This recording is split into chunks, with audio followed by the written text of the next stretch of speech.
एक मां जिसका एक बेटा दिल्ली के prominent university Jawaharlal Nehru university में एमएससी करने के लिए जाता है।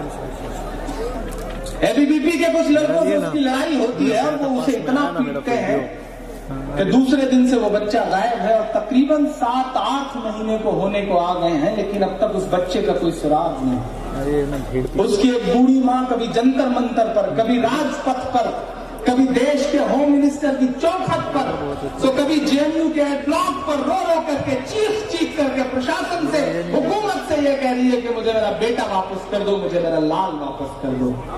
मैं नज़्म सुनाता हूं आपको साहब, थोड़ी देर गाइस के साथियों से भी गुजारिश करूंगा कि थोड़ा सा यहां से भी खामोशी रहे तो अच्छा है। हमारे पीछे जो मेहमान बैठे हैं उनको, उनके बीच में आप क्यों आ रहे हैं?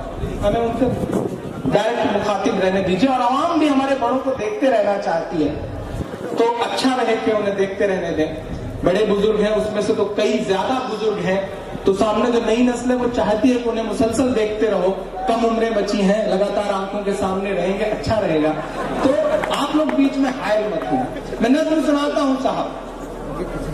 सुना था कि बेहद सुनहरी है दिल्ली।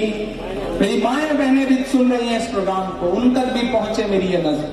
सुना था कि बेहद सुनहरी है दिल्ली, समंदर सी खामोश गहरी है दिल्ली। सुना था कि बेहद सुनहरी है दिल्ली, समंदर सी खामोश गहरी है दिल्ली।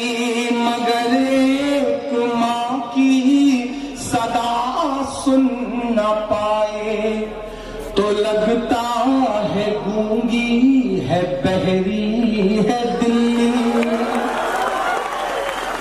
सुना था कि बेहद सुनहरी है दिल्ली। इस हादसे को जब 2 दिन हुए थे स्वामी जी, मैं दिल्ली था, जामिया में एक मुशायरा था, केजरीवाल साहब कर रहे थे। मुझे पता चला कि एक मां जेएनयू के ब्लॉक पे रो रही है, तो मैं बड़ा गुमनाम सा ऐसे ही गया था उससे मिलने के लिए। मैंने देखी थी उसकी चीखें, मैंने सुनी थी अपने कानों से उस माँ की चीखें। मैं उस माँ से जब मिला तो मुझे ऐसा लगा कि अगर नजीब की माँ की जगह अगर मेरी माँ होती, तो अगर नजीब की जगह इमरान होता, कोई अशोक होता, कोई राजेश होता, कोई सलमान होता, तो माँ के आंसुओं का तो कोई मजहब नहीं होता, माँ के आंसुओं की तो कोई जात नहीं होती, फिर हमारे हुक्मरानों को एक माँ की चीख क्यों नहीं सुनाई पड़ रही है। मैं पढ़ता हूँ नज़्म साहब, बहुत रोया हूं मैं इस नज़्म को कहते हुए और बारहा पढ़ते हुए भी रो देता हूँ। इस दुआ के साथ हर मुशायरे में इस नज़्म को पढ़ता हूँ कि क्या पता मैं ये नज़्म पढ़ूं, मेरी आंखों के सामने बैठे हुए लाखों लोग दुआ के लिए हाथ उठाएं और अगली सुबह नजीब को उसकी माँ तक पहुंचा दिया जाए और दोबारा कभी मुझे ये नज़्म ना पढ़नी पड़े। मैं इस दुआ के साथ वलियों की सरजमीन पर भी इस नज़्म को पढ़ रहा हूँ। मैं पढ़ता हूँ साहब। सुना था कि बेहद सुनहरी है दिल्ली, समंदर सी खामोश गहरी है दिल्ली।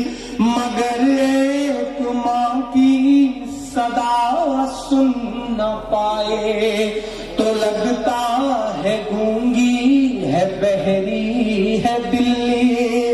वो आंखों में अश्कों का दरिया समेटे, वो उम्मीद का एक नजरिया समेटे। वो आंखों में अश्कों का दरिया समेटे, वो उम्मीद का एक नजरिया समेटे।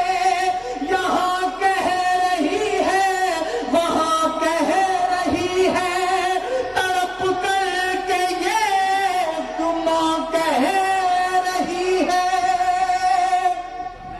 कि नहीं पूछता है कोई हाल मेरा, कोई ला के दे दे मुझे लाल मेरा, कोई ला के दे दे मुझे लाल मेरा, कोई ला के दे दे मुझे लाल मेरा।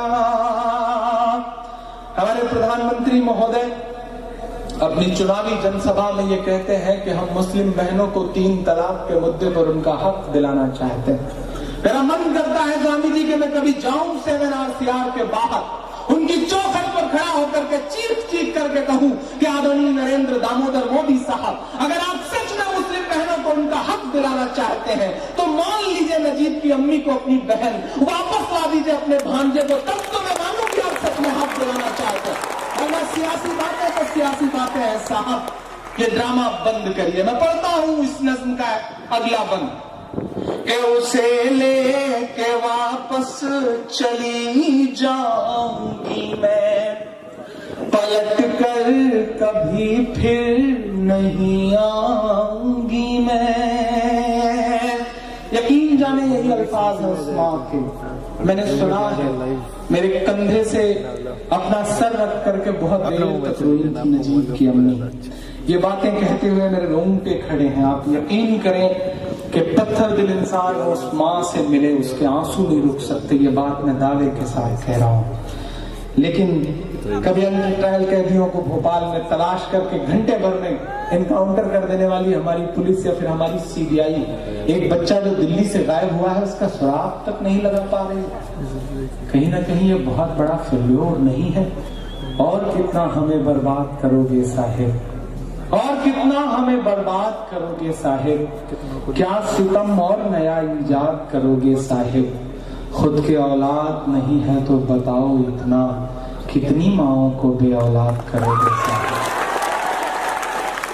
कितनी माओं को बे औलाद करोगे साहिब। मैं पढ़ता हूँ साहब कि उसे लेके वापस चली जाऊंगी मैं, पलट कर कभी फिर नहीं आऊंगी मैं। वही है बुढ़ापे का मेरे सहारा, वो बिछड़ा तो जिंदा ही मर जाऊंगी मैं। वही है मेरी जिंदगी की कमाई, वही है मेरी जिंदगी की कमाई, वही तो है सदियों का आमाल मेरा। कोई ला के दे दे मुझे लाल मेरा। आखिरी बंद पड़ता है इस नज़्म का साहब। मेरा गुस्सा जितना इस मुल्क के हुक्मरानों से है, उससे कहीं ज्यादा मेरा गुस्सा इस देश के उस स्तंभ से है, उस पिलर से है जो चौथा स्तंभ है, जिसके कैमरे मेरी आंखों के सामने लगे हैं, जो अपने न्यूज रूम में, एसी न्यूज रूम में दिल्ली में बैठ करके नाग और नागिन की खबरें चला के कहते हैं ये है जर्नलिज्म और हम देश का चौथा स्तंभ है। मैं सलाम करूंगा छोटे छोटे शहरों में रहने वाले उन पत्रकारों को जो अपनी मोटरसाइकिल पे, अपनी स्कूटर पे भाग करके, जुगाड़ लगा के खबरें तलाश करके दिल्ली भेजते हैं। तब एसी न्यूज रूम में बैठ के कॉलर टाइट करके, टाई लगा करके एंकर महोदय चीख करके तबसरा करते हैं भ्रष्टाचार पर, हालांकि खुद 100 करोड़ की संपत्तियों के मालिक हैं। मेरा मन करता है कि मैं उनके खिलाफ गुस्सा जाहिर करूं। उन्हें अपने न्यूज रूम से 5 किलोमीटर दूर रोती बिलखती एक मां क्यों नजर नहीं आती? सवाल है इस देश के सामने, सवाल कलमकारों के लिए भी है, सवाल पत्रकारों के लिए भी है। वो माँ हमारी भी हो सकती थी, वो माँ आपकी भी हो सकती थी। क्या पता नजीब बड़ा होकर के पत्रकार ही बनता, क्या पता नजीब बड़ा होकर के पुलिस ऑफिसर बनता, क्या पता नजीब बड़ा होकर के शायर बनता। मैं आखिरी बंद पढ़ता हूँ और इस देश की मीडिया की चुप्पी पर 2 मिसरे पढ़ता हूँ कि ये टीवी के एंकर कहाँ मर गए हैं। ये मेरा गुस्सा है, ये मेरा गुस्सा है क्योंकि मुझको जालिम का तरफदार नहीं लिख सकते, कम से कम वो मुझे लाचार नहीं लिख सकते। जहां हथेली पे लिए बोल रहा हूं जो सच, उसको इस देश के अखबार नहीं लिख सकते, उसको इस देश के अखबार नहीं लिख सकते। मैं आपको देश के किसी टीवी चैनल पे स्क्रीन पे आप मेरा चेहरा नहीं देखेंगे, नहीं दिखाया जाता मुझे। लेकिन यह भी सच है कि बिना किसी टीवी चैनल के स्क्रीन पे आए हुए भी मैं आपके दिलों में रहता हूं, ये बात मैं जानता हूं। तब मैं ये मिसरे पढ़ रहा हूं, ये मेरा गुस्सा है कि ये टीवी के एंकर कहां मर गए हैं, ये गांधी के बंदर कहां मर गए हैं। मेरी चीख और मेरी फरियाद कहना, ये मोदी से एक मां की रुदाद कहना। आदरणीय प्रधानमंत्री जी अमेरिका जाते हैं तो फेसबुक के ऑफिस में जाकर के अपनी मां को याद करके कैमरे के सामने रोते हैं। मुझे अच्छा लगता है कि वो मां के लिए रो रहे हैं, सलाम है उन्हें इस बात के लिए। वो पाकिस्तान जाते हैं बिन बुलाए मेहमान की तरह, तो वहां जाकर के नवाज शरीफ साहब की मां के पैर छूते हैं, शॉल देते हैं। मुझे अच्छा लगता है कि वो हिंदुस्तानी तहजीब दुनिया के सामने रख रहे हैं। लेकिन कभी कभी मुझे लगता है कि मैं उनसे पूछूं कि आदरणीय नरेंद्र दामोदर मोदी साहब, आपकी और नवाज शरीफ की माओं के अलावा भी इस मुल्क में माएं हैं, फजा में उड़ रहे जहरीले जुगनू क्यों नहीं दिखते? उन्हें हर हादसे के सारे पहलू क्यों नहीं दिखते? जो मां को याद कर परदेश में आंसू बहाते हैं, उन्हें अखलाक की अम्मी के आंसू क्यों नहीं दिखते? उन्हें अखलाक की अम्मी के आंसू क्यों नहीं दिखते? मैं मिसरे पढ़ रहा हूं साहब। मेरी चीख और मेरी फरियाद कहना, ये साहिब से एक मां की रुदाद कहना। कहीं झूठ की शख्सियत बह न जाए। समेटना अपनी तालियों को चौथे मिसरे के लिए। ये बहुत दर्द में डूब करके और बड़ी हिम्मत के साथ कहे गए मिसरे हैं। आपकी तालियों का शोर पहुंचाना दिल्ली तक मेरे मिसरों के साथ। मैं पढ़ता हूं और पूरी हिम्मत के साथ पढ़ता हूं कि कहीं झूठ की शख्सियत बह न जाए, ये नफरत की दीवार छत बह न जाए। है एक मां के अश्कों का सैलाब साहिब, है एक मां के अश्कों का सैलाब साहिब। कहीं आपकी सल्तनत बह न जाए।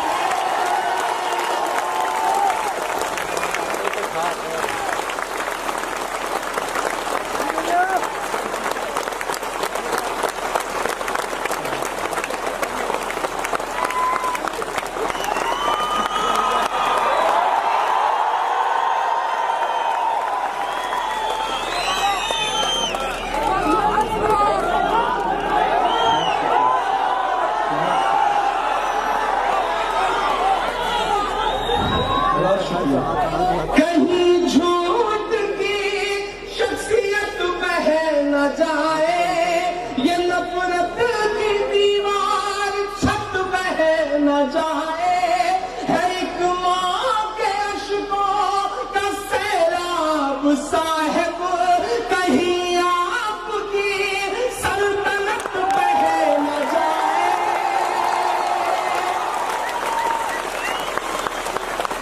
उजड़ सा गया है गुलिस्तां वतन का।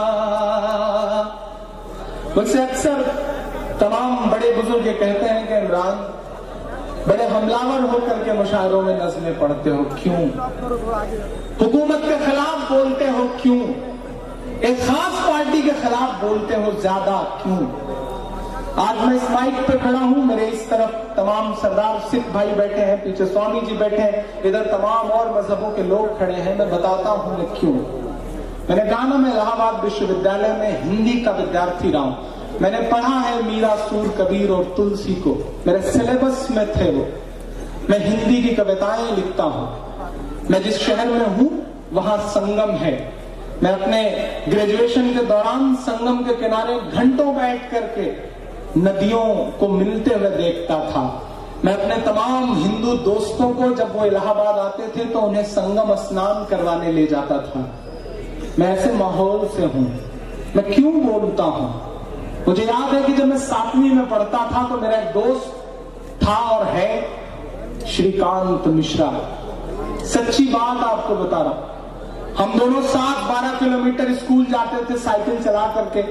6 किलोमीटर उसका नंबर, 6 किलोमीटर मेरा नंबर। कभी कभी मेरे हिस्से की भी साइकिल वो चला दिया करता था। हम दोनों क्रिकेट खेलने के लिए स्कूल बंद कर देते थे। अब्बू को और उसके पिताजी को ना पता चले हम लोग क्रिकेट खेल रहे हैं, गिल्ली डंडा खेल रहे हैं। बिल्कुल आप जैसे थे हम भी। फिर तलाश शुरू होती थी, अब्बू मोटरसाइकिल लेकर के तलाशते थे तो पता चलता था किसी ग्राउंड में पकड़े गए हम और श्रीकांत। तो आप यकीन करें, जितने थप्पड़ मेरे अब्बू मुझे मारते थे उतने ही थप्पड़ श्रीकांत के हिस्से में भी आते थे। कभी उसके पिताजी तलाशते थे तो जितने थप्पड़ उसके हिस्से में आए उतने ही थप्पड़ उसके पिताजी मुझे भी मारते थे। लेकिन आज मैं क्यों बोलता हूं इस पार्टी के खिलाफ? क्योंकि आज मेरे अब्बू अगर श्रीकांत को एक थप्पड़ मार दें या श्रीकांत के पिताजी इमरान को एक थप्पड़ मार दें तो कब वो थप्पड़ हिंदू मुसलमान के सांचे में ढल जाएगा कोई भरोसा नहीं। ये नुकसान किया है उस विचारधारा ने इस देश का। आज चाय की दुकानों पर चाय पीने के लिए हमें गैर मजहब के दोस्त नहीं मिलते हैं। पिछली ईद पर जो दोस्त हमसे दावतें मांगते थे कि आएंगे तो बकरीद पे जी भर के गोश्त खाएंगे, वो हमारी ईद पर इसलिए अब दावतें नहीं मांगते कि उन्हें लगता है कि दूरियां बहुत बढ़ गई हैं। ये नुकसान हुआ है इस समाज का। बचाइए इस समाज के नुकसान को। और मैं आखिरी मिसरे पढ़ते हुए बात कह रहा हूं कि उजड़ सा गया है गुलिस्तां वतन का। बहुत वकील रजा साहब जैसी बड़ी शख्सियत और स्वामी अभिनवेश जी, जुल्म इससे पहले भी था, ज्यादती इससे पहले की हुकूमतों में भी थी, लेकिन इमरान पूरी जिम्मेदारी से यह बात कहता है कि जो नंगई आज आपको सड़कों पर दिखाई पड़ रही है ये इससे पहले नहीं थी। इसके लिए पिछली हुकूमतों का शुक्रिया, और हम चाहते हैं कि वैसा हिंदुस्तान फिर से बने कि उजड़ सा गया है गुलिस्तां वतन का, नहीं तो ये भारत था खुशहाल मेरा, कोई ला के दे दे